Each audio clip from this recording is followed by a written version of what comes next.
Yo, what is good, guys? Back with another video. Never thought I would be doing this again. Just cause I don't know, something in me told me to not be doing this anymore. But I'm just too excited to like really not be talking about this anymore. And what fitting way to return back to this after not talking about it for so long with Knicks versus Pacers in the Eastern Conference Finals. I can't believe I'm even saying that. Okay, year ago versus the Pacers, everything's looking bleak. Nothing's going our way, and the Knicks is just injured beyond belief. Um, Dragging our dead carcass across the finish line. Just off the top of my head, I remember Randall being down, Mitch going down after a hard series versus the 76ers. Um, um, Bogdan's his foot injury, um, heart abdominal pain, and then Brunson hand injury. Oh, OG hamstring.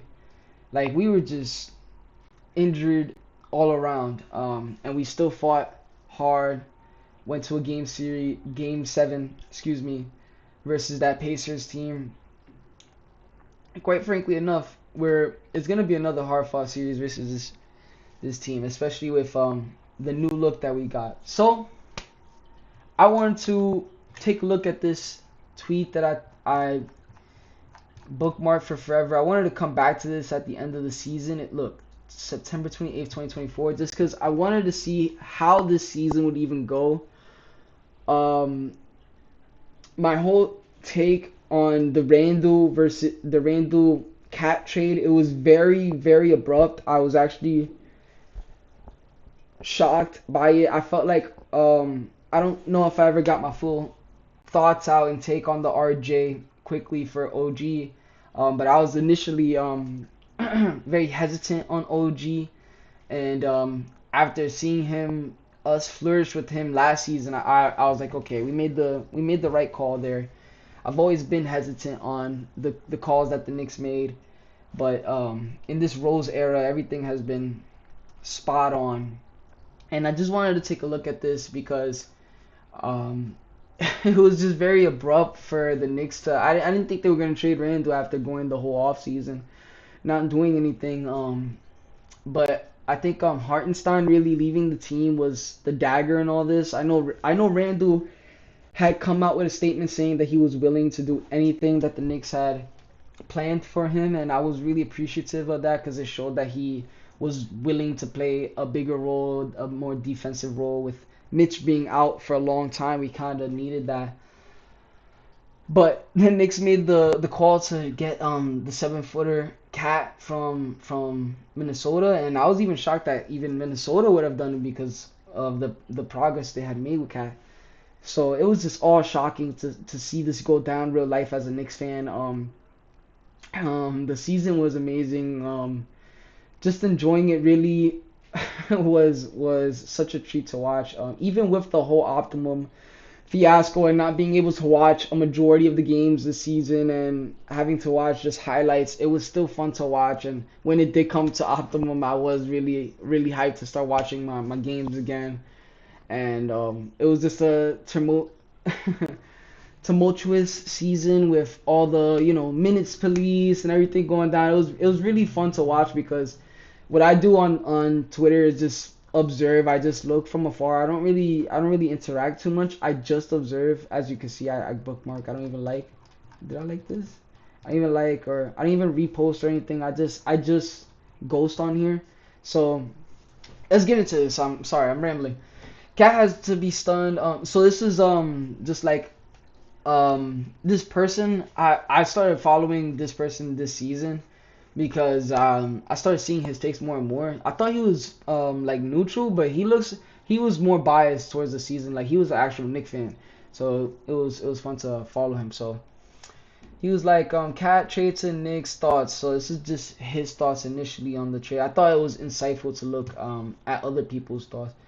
Cat has to be stunned. 9 seasons with that franchise. He was drafted first overall by. Survived the Jimmy Butler saga. Oh my, I remember that. Got the Wolves to got the Wolves to the playoffs in 2018 after a 13-year franchise drought, and surprise surprise did it with us this season. Man, he's been really good this season. He was clearly enjoying playing basketball with Anthony Edwards. Those press conferences. Yeah, man, it was a little sad to also see that those two break up too. Just because you can see that, oh man, the future would have looked bright with them, but I know the CBA would have really messed that up. So no lie, we kind of I thought it was a win-win trade. I still think it's a win-win trade.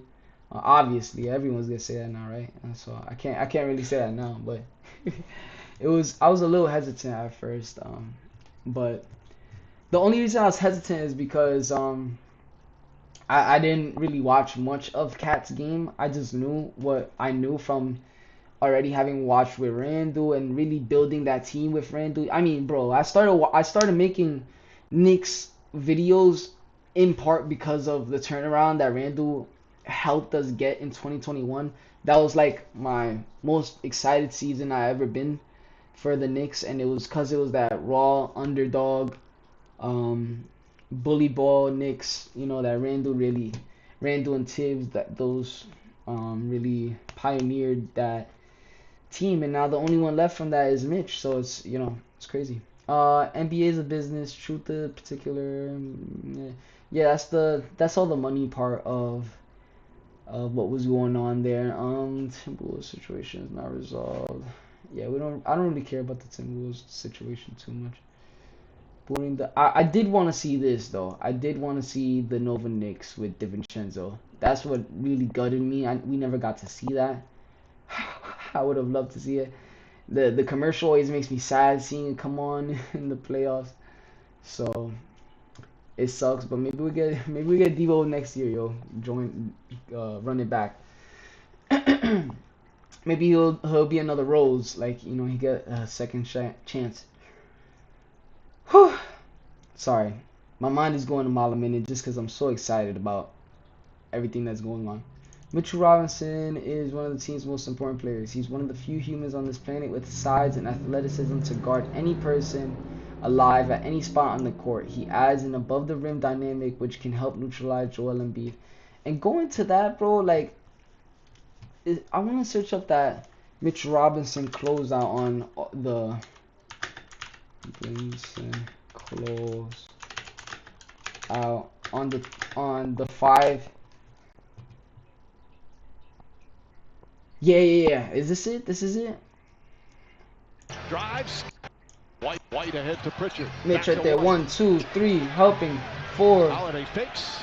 Drives, 5. He's gonna help over here. Gets Gets the defense. Stops.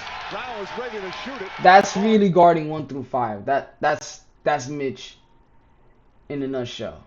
That's why I love Mitch. Anyways, so I really like that he mentioned that. Do we have a true center on the entire roster? Yeah. The answer was no. Pressure Chuba overachieved. Yeah. Really, we needed Cats just for that, and yeah, Sims was not ready at all. Ex bench role. We didn't even get Marcus Morris Sr. to be honest this season, so that's funny. I think we signed it to a 10-day, but Landry Shamet wound up taking his role, and then he got injured, and then we had to waive Landry Shamet. We signed him back, and then later on towards the end of the season, we actually had 3 rookies on the team. We had Kolek, Huck Porty, and Pacom Dadier, excuse me, and we had Toppin on the 2-way, but then we cut him for PJ Tucker, and PJ Tucker actually wound up being a great aura, like team guy, synergizing guy, like making sure to get into our guys' heads and making sure that they're really serious about this. Ooh. So yeah, The guy who's supposed to assume the season's hold down the fort until Mitch will roll was Julius Randle. Whew. Again, yeah, you see, that would have been crazy because Mitch came back at the end of the season. We would have had to have Randle the whole season. I don't know. Who would have known how that went? Boy, is he mean down there. He looks mean, plays mean, rebounds like a grizzly bear. But I don't know. Randle was not. I don't know. It is an unfortunate end to Knicks, Julius Knicks' career. This man literally, figuratively bled the team 90 before James. Yeah, this was a little sad to see for Randle. But I was just glad that he became a most improved player with us. He became an all-star with us. He got all his accolades with us. So he really became a great all-around player on our team. It was fun to see him flourish and really provide that spark and bring the glory back to the Knicks when no one wanted to come to us. It was Randle, and he really showed out for us. So it was sad to see him go like that, especially he was I believe he was in the midst of doing an event at the time he was even getting traded. So it was really a shame to go out like that. I am glad they did it right before the season so that they could get the most synergy that they could, this Knicks team. It was funny looking back on it to see how fast that that um that it happened. I felt like no one knew what was happening until it happened. So that was really fun to watch in real time. Um, there was some other things I wanted to show, but I wanted to show that with some videos playing. So I'm gonna put this one away.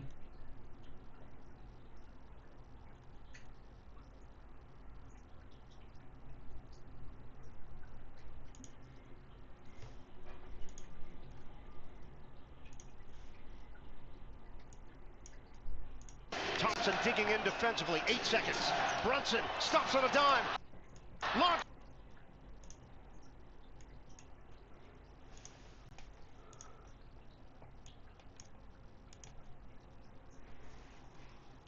So yeah, with that out the way, Knicks versus Pacers. Man, I really got my Knicks winning in. I wanted to say my personal belief is 6.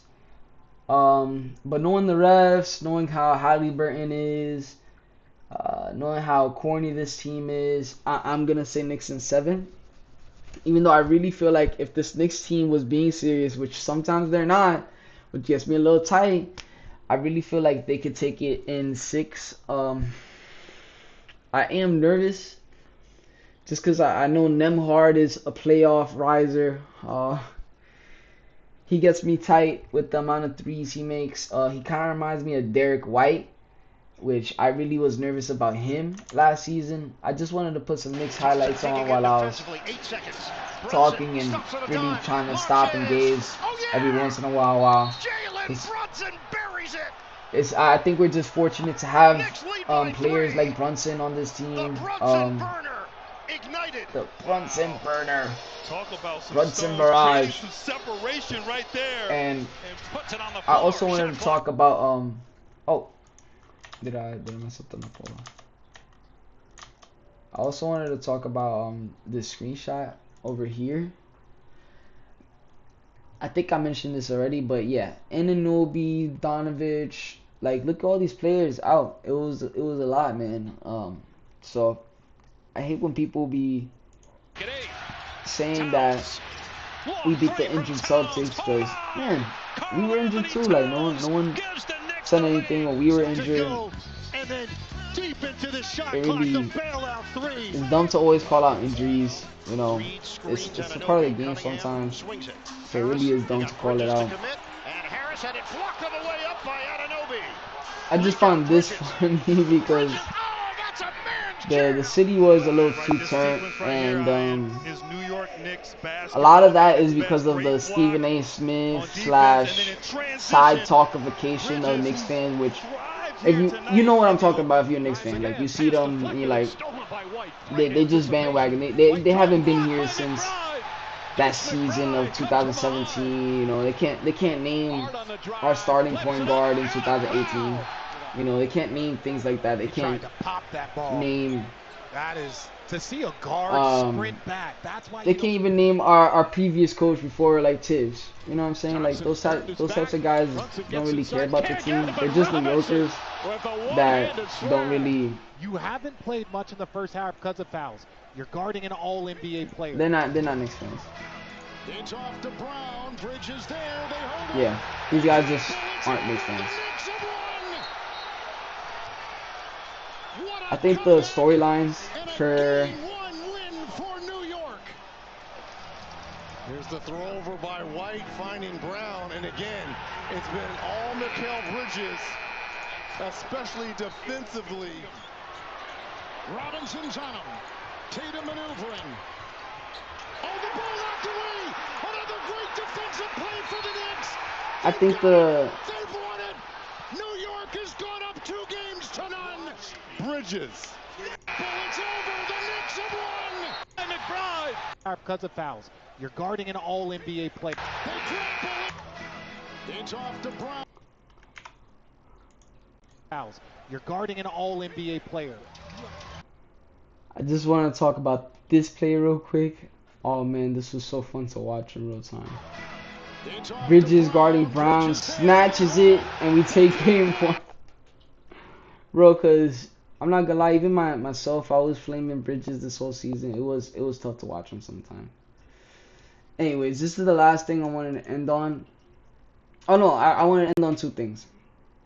Just Anthony Edwards versus New York City, Nova Knicks versus DiVincenzo, Towns versus returning to Minnesota, Randall versus New York. Like this would be a great finals, honestly, if this was to happen. I would really be excited. So I'm rooting for Timberwolves and TT67 philosophy, defied by the current meta. What a demon! This is insane from Jokic. So long for such a way, and you know it's hard for the guys to step up and especially play, especially against 2 really good teams.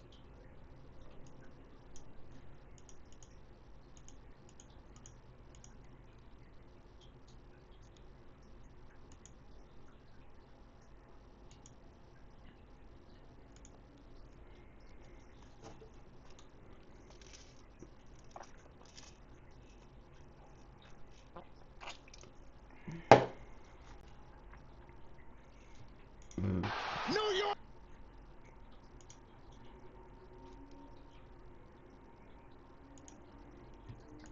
The Thunder. This was crazy from Tried to make a point to Jokic. wear you guys down Just with their depth us throughout this series. not having depth and all these teams like Indiana, OKC, and Minnesota having depth, and then the Knicks running a 7-man, sometimes 8-man rotation.